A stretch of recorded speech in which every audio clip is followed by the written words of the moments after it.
Hey guys, so today we're going to experiment with some clay crafting. I usually don't work with clay. I have in the past to make a few of my resin notebooks, but I figured, hey, I have a bunch of clay and I have a new mold that I got for I think $1.50, so why not just try it out? So I went ahead and just tried a few different breads. The clay I had was already like a year and a half old, so I couldn't use it for the deeper molds, but I was able to use it for some of the shallower molds and make a bunch of croissants and breads.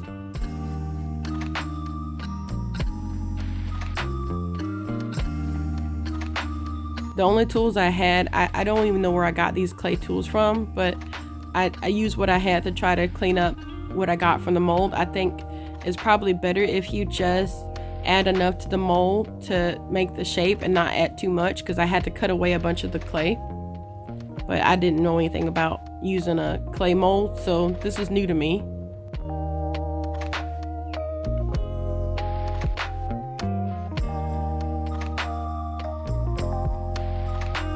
I made a bunch of croissants because I just wanted to eat them, and I figured my boo-boos would like to eat them also.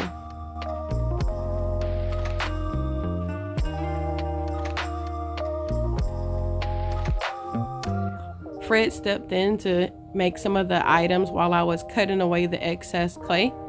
So in the background you see Fred just mushing the clay into the molds, and I'm cleaning up each of the little pieces that they come out with.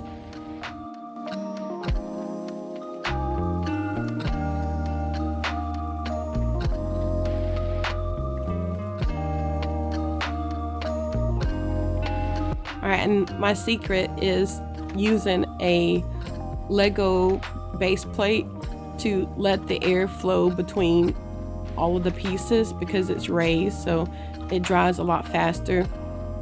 Now, once I got them dry, I used a layer of gesso, which you don't see pictured here, and I start off by just painting the bottom layer of color. So if you notice on the reference photo, there's several layers in the bread. We can't see the internal layers, but we know that the outer layers are on the baguettes are a little bit orange. On the waffles, it's a little bit yellowish or light yellowish. The color I believe is buttermilk, which is kind of fitting.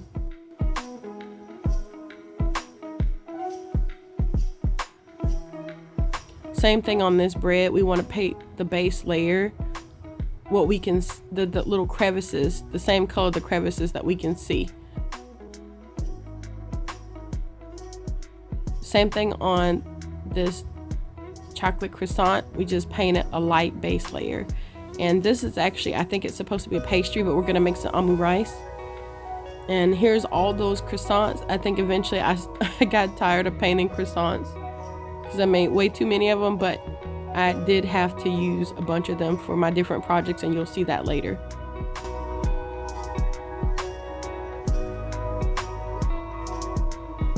Now I'm just using one of my scrapbooking brushes to add some color so it's not all the way uniform, because as you can see in the reference photo, it's never going to be completely uniform. So I applied a little bit darker reddish orange to it, and now I'm adding some brown for the well done bits of the bread. And again, I'm just using this little brush because it doesn't apply uniform color, and also it pretty much focuses on the raised pieces. So unlike a regular brush, it's a lot more targeted. It's a lot easier to make spontaneous details. And I'm using another scrapbooking, another set of scrapbooking brushes to go ahead and apply a little flour to it, and I'm polishing off the excess color to make it a little bit muted.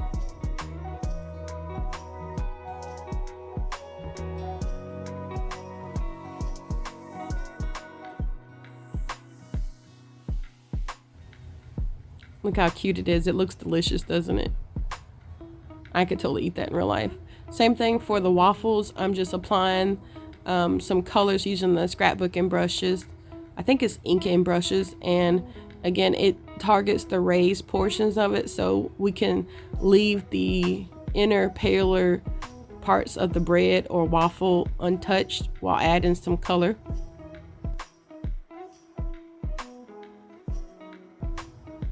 Now I'm just using this little flat brush to apply some color. I kind of think of it as how would you cook the food itself. So in this case, I'm using like a flat brush to apply like an egg wash. And in this case, it's just the color of the bread, but I'm applying it like I'm actually cooking. So same thing here, I'm using a flat brush on that instead of the little scrapbooking brush, because I want it to be polished, and I want it to look like it's a little bit more coverage. And here I'm just cleaning up the details a little bit on my little croissant, because it's definitely supposed to be paler in the crevices. And again, the flat brush will tend to cover more, so if you really don't want full coverage, you definitely want to use a different kind of brush than this. So I'm polishing these, just think of it again as applying like an egg wash to make it shine and also to give it color. And I had to do this for all the different little croissants.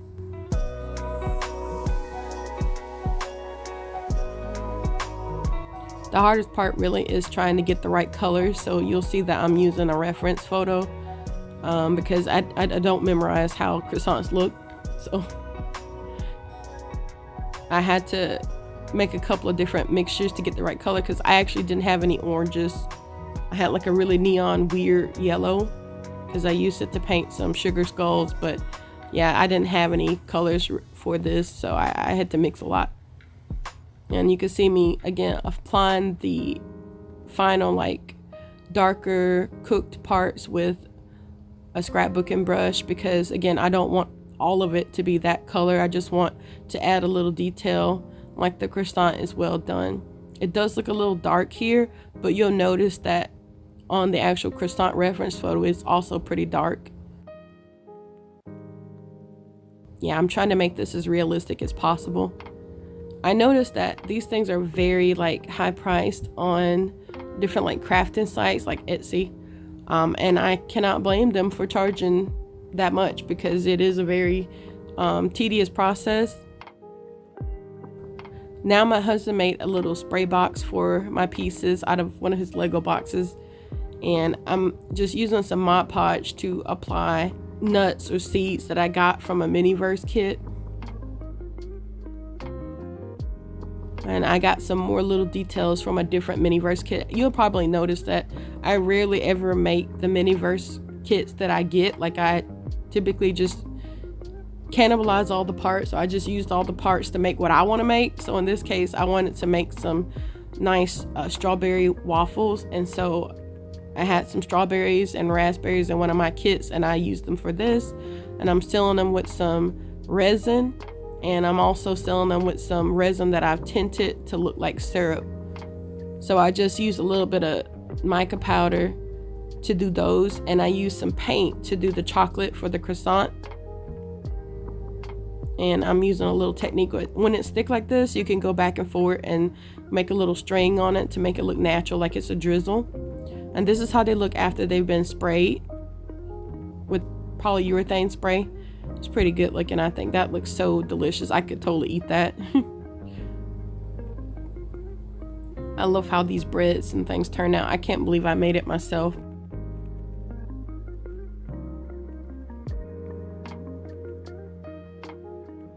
And here's another little waffle. Here's how the bread with the little seeds turned out. And again, they were sealed with polyurethane. And here's all my croissants. I love them. And my omu rice. And this is one of my favorite, my husband's favorite too, the little chocolate croissant.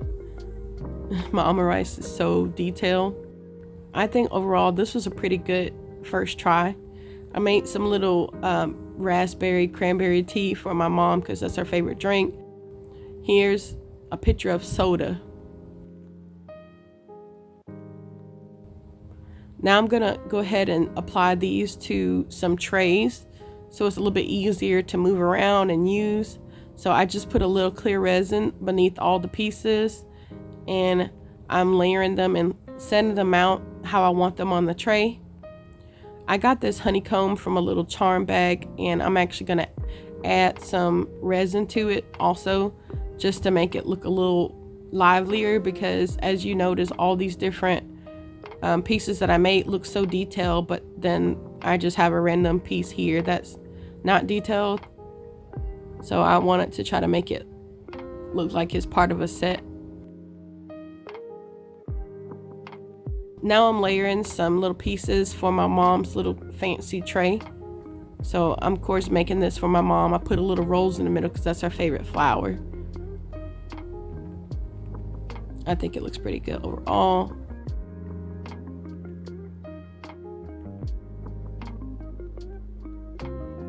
Now I'm plating some desserts and some waffles. I'm just using pieces of the Miniverse items that I got to make my little platters. And I'm trying to cover up the Miniverse by adding more desserts. And it looks pretty good. You can barely tell that it's Miniverse.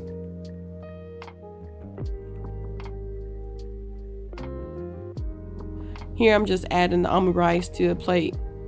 And same thing, I have some leftover charms that I'm using to add a little bit more food for my mom's. So here's the final product. It looks delicious. It's ready for like a Sunday brunch. And you can see the little honey I added to the honeycomb. It looks delicious. Here's my little almond rice. It's also very cute. And here's my mom's platter with her rose. And here's some more charms that I just put together on a plate to try to make it look fuller. And also here's the final massive platter for my mom's. Thanks for watching, and please like and subscribe.